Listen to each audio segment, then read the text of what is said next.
mi nombre es Juan Sebastián Muñoz y con mi compañero Juan Esteban le vamos a hacer la presentación del grupo muscular de parte superior e inferior a través del video. Buenas tardes, profe. Iniciamos con el pectoral mayor. Su origen es la clavícula, el esternón y los cartílagos costales de la 1 a la 6. Su inserción es el surco intertubercular del húmero. Y sus movimientos que realiza son aducción, rotación interna y flexión del brazo. Bueno, pero acá continuamos con el deltoides. Su origen es en la clavícula, el acromion y espina de la escápula. Su inserción es la tuberosidad deltoidea del húmero y su movimiento que realiza es la abducción, flexión, extensión y rotación del hombro. Bueno, pero acá en continuación iniciamos con el infraespinoso. A continuación seguimos con el músculo infraespinoso, la cual su origen se encuentra en la fosa infraespinosa de la escápula. Su inserción es el trocánter mayor del húmero y su movimiento que realiza es la rotación externa del brazo. El supraespinoso, su origen es la fosa supraespinosa de la escápula. Su inserción es en el trocánter mayor del húmero y su movimiento que realiza es la abducción del brazo. Profe, el subescapular, su origen es en la fosa subescapular. Pertenece al trocánter menor del húmero y su movimiento es la rotación interna del brazo. Redondo mayor, su inserción es en el ángulo inferior de la escápula. Pertenece al surco intertubercular del húmero y sus movimientos es extensión, aducción y rotación interna del brazo. Pertenece al borde lateral de la escápula, trocánter mayor del húmero y rotación externa del brazo. Dorsal ancho, su origen es en las vértebras 7 y 5 y en la cresta ilíaca del sacro. Su inserción es en el surco intertubercular del húmero y sus movimientos es extensión, aducción y rotación interna del brazo. Tenemos acá el coracobraquial. Su origen es en el apófisis coracoides de la escápula. Su inserción pertenece al tercio medio del húmero y sus movimientos es flexión y aducción del brazo. Es braquial. Su origen es en el tubérculo supraglenoideo y apófisis coracoides. Su inserción es la tuberosidad del radio y sus movimientos es la flexión de codo y supinación del brazo. A continuación seguimos con braquial. Su origen es la cara anterior del húmero. Su inserción es en el apófisis coronoides de la ulna y los movimientos que realiza, flexión del codo. Braquiorradial. Su origen es en el borde lateral del húmero. Su inserción en el apófisis estiloides del radio y su movimiento que realiza es la flexión del codo. Tríceps braquial. Su origen es en la escápula y el húmero. Su inserción es en el olecranon de la ulna y su movimiento que realiza es la extensión del codo. Anconeo. Su origen es en el epicóndilo lateral del húmero. Su inserción es en el olecranon de la ulna y el movimiento que realiza es la extensión del codo. Pronador redondo. Su origen es en el epicóndilo medial y apófisis coronoides.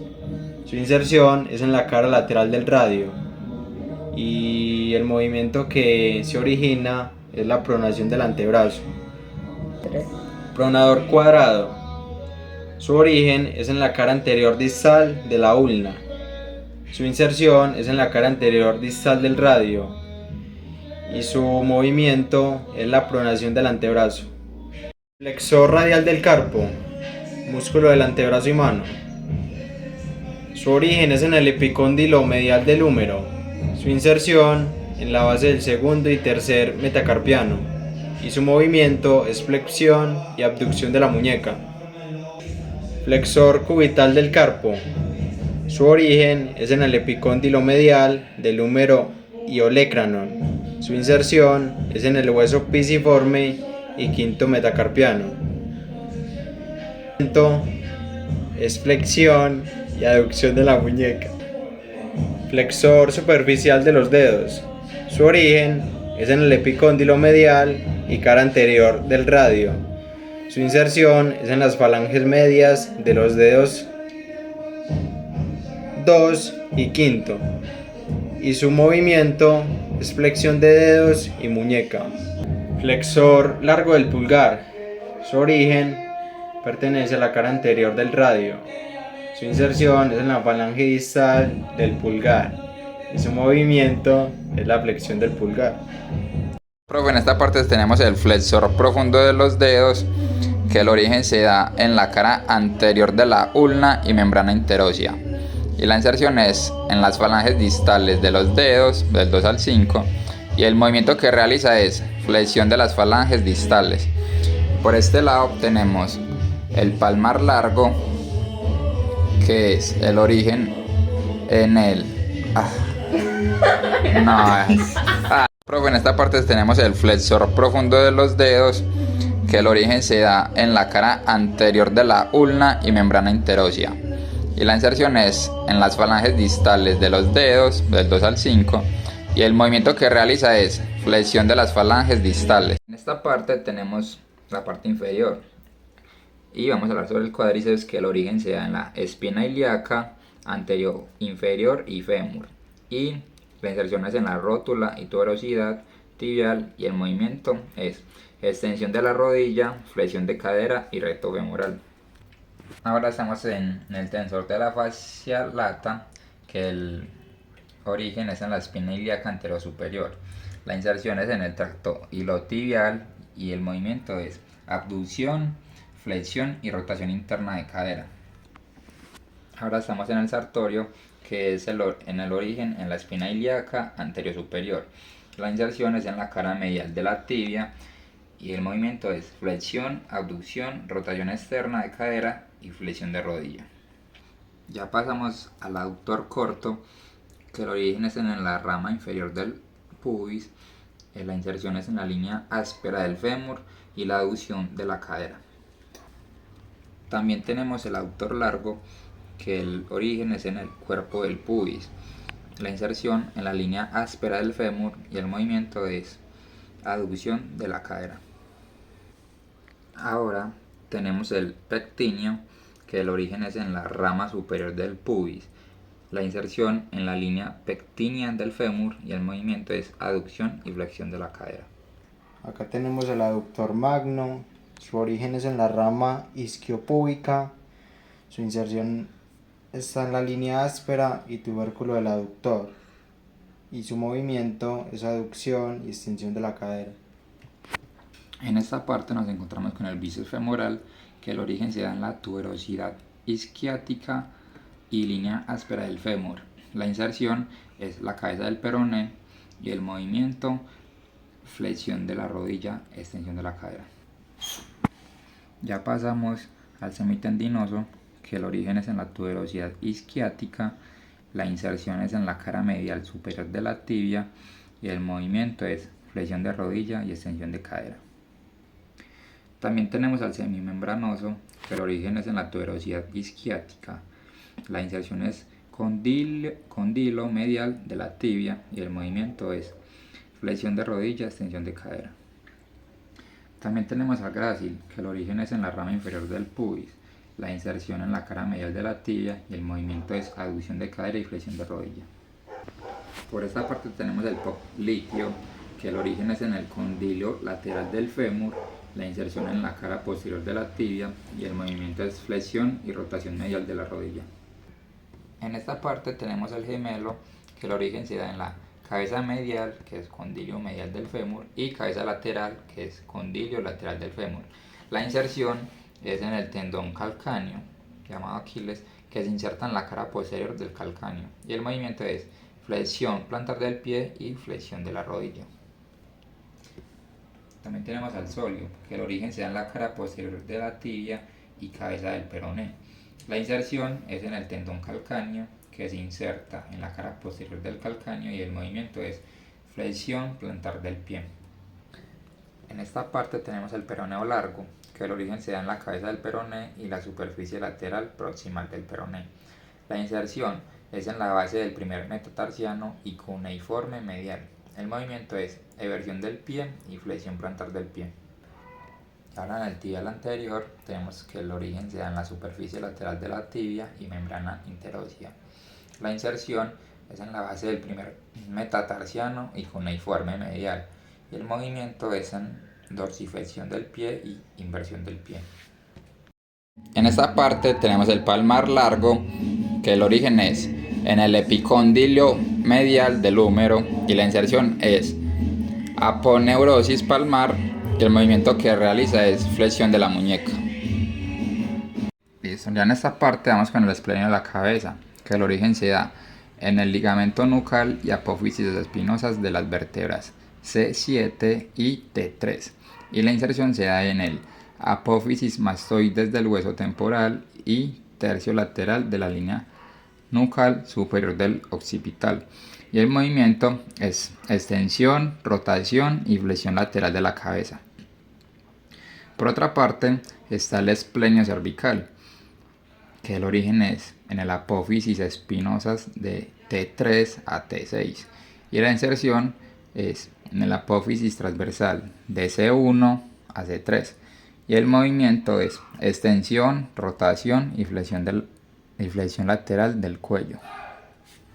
En esta sesión tenemos el aductor del quinto dedo. El origen es en el apófisis lateral de la tuberosidad del calcáneo y aponeurosis plantar, y la inserción es en la base de la falange proximal del quinto dedo, y el movimiento es abducción y flexión del quinto dedo. Acá tenemos el aductor del pulgar, que el origen es en el retináculo flexor y escafoides, y la inserción es en la base de la falange proximal del pulgar, y el movimiento es abducción del pulgar. Ya en esta parte tenemos el abductor corto, que el origen es en el tubérculo del escafoides y retináculo flexor. La inserción es la base de la falange proximal del pulgar, y el movimiento es abducción del pulgar. En esa parte tenemos el flexor largo, que el origen es en la superficie anterior del radio y membrana interósea, y la inserción es en la base de la falange distal del pulgar, y el movimiento es flexión de la falange distal del pulgar. Por otra parte tenemos el palmar corto, que el origen es en la aponeurosis palmar y retináculo flexor, y la inserción es piel del borde medial de la mano, y el movimiento es tensa la piel de la palma y mejora la agarre. Ahora tenemos el oponente del quinto dedo, que el origen es en el gancho del ganchoso y retináculo flexor, y la inserción es en el borde medial del quinto metacarpiano. El movimiento es oposición del quinto dedo hacia el pulgar. Del pulgar. El origen es en el retináculo flexor y tubérculo del trapecio. La inserción es en el borde lateral del primer metacarpiano, y el movimiento es el que hace oposición del pulgar, es decir, lleva el pulgar hacia adentro de la palma para tocar la punta de los otros dedos. Listo, por acá tenemos el glúteo mayor, que el origen se da en la cresta ilíaca, en el sacro, el coxis y la fascia toracolumbar. La inserción es en el tracto iliotibial y tuberosidad glútea del fémur. El movimiento es extensión y rotación externa del muslo y la estabilización de la pelvis. Luego pasamos al glúteo medio, que el origen es en la superficie externa del ilion, entran las líneas glúteas anterior y posterior, y la inserción se da en la cara lateral del trocánter mayor del fémur. El movimiento es a abducción y rotación medial del muslo y estabilización de la pelvis durante la marcha. También tenemos el glúteo menor, que el origen se da en la superficie externa del ilion entre las líneas glúteas anterior e inferior, y la inserción se da en la cara anterior del trocánter mayor del fémur. Como movimiento realiza la abducción y rotación medial del muslo y estabilización de la pelvis. Bueno, a continuación sigue pisiforme. Su origen es en la cara anterior del sacro y ligamento sacrotuberoso. Su inserción es en el borde superior del trocánter mayor del fémur. Su movimiento es rotación externa del muslo cuando la cadera está extendida y abducción del muslo cuando la cadera está flexionada. Los gemelos superiores. Su origen es en la espina isquiática. Su inserción es en el tendón del obturador interno y superficie medial del trocánter mayor, y su movimiento es la rotación externa del muslo. Gemelo inferior. Su origen es en la tuberosidad isquiática. Su inserción está en el tendón del obturador interno y superficie medial del trocánter mayor, y su movimiento es la rotación externa del muslo. Cuadrado femoral. Su origen está en el borde lateral de la tuberosidad isquiática. Su inserción pertenece a la cresta intertrocantérica del fémur, y su movimiento es la rotación externa y aducción del muslo. Y como último tenemos el obturador interno. Su origen está en la superficie interna del foramen obturador y membrana obturatriz. Su inserción está en la cara medial del trocánter mayor del fémur, y su movimiento es la rotación externa del muslo.